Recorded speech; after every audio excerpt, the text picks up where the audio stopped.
Okay, good day mga katropa. So, ayan. Meron na naman tayong in-upgrade na BSR-10 yan. Tapos, ang request niya, yung sa FPS, mga 600 FPS lang. Kasi yung lalaruan dito, 600 FPS yung limit. So, syempre yung mga pinaltan natin, syempre yung kanyang zero set. So, ito na yung stock niya. So, pinaltan na natin siya ng steel. Tapos, yun nga yung half of rubber. Ayan, yung 75 degrees yung kulay pink. So ayan, ito yung nilagay natin. Ayan, kulay pink na. Tapos yung kanyang inner barrel, ayan, stainless na yung kinabit natin. So bali siya naman yung bumili ng mga parts. Ayan, so kinabit na lang natin. Then yung spring, ayan. So meron tayong spring na available. Ito yung stock niya. Pero yung pinalit natin spring, mas mahaba tapos mas mataba. So, yun. Tapos, yung cap type. So, yung piston kit. Nag-avail din siya nun. Kasi kailangan mas maganda kasi pagka consistent yung FPS ng baril So, para pare-pares yung buga ng hangin. Okay. So, ito nga pala yung video niyan kapag bago siya i-upgrade.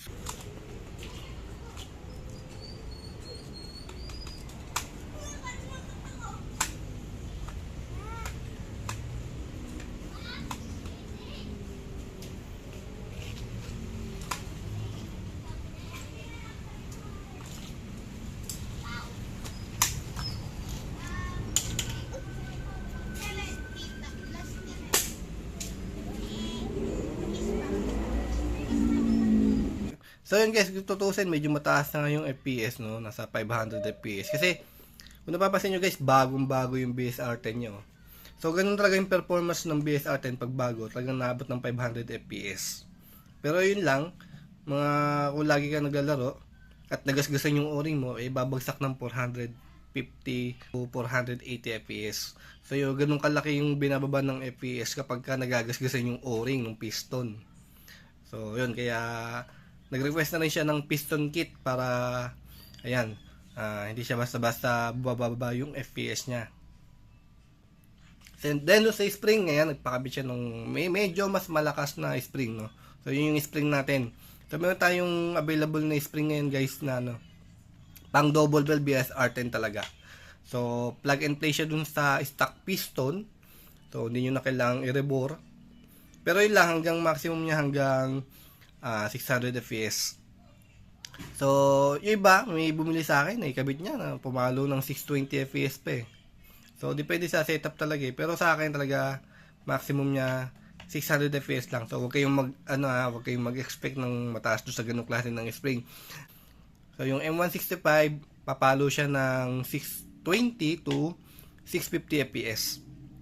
So, ganun siya kalakas. Pero yung spring ko guys, hindi siya ganun kalakas talaga, no? So, maximum na talaga niya 600 FPS. Siguro yun, magsisettle yun pagka lagi nyo ginagamit. Magsisettle siya ng 580 or 570 FPS pagka lumambot na. Pero at least medyo malakas pa rin, diba? Saka yung lambot niya, pag kinakasan nyo, halos stock lang din. O kung may konting diferensya, talagang napakakunti lang pag kinakasa siya. So, syempre, kinabit natin, sinetap natin, naka zero resist na rin itong BSR-10 na ito. So, syempre, pag ikakasayan, malambot. Then, yung FPS niya, ayan, umabot naman ng 600 FPS.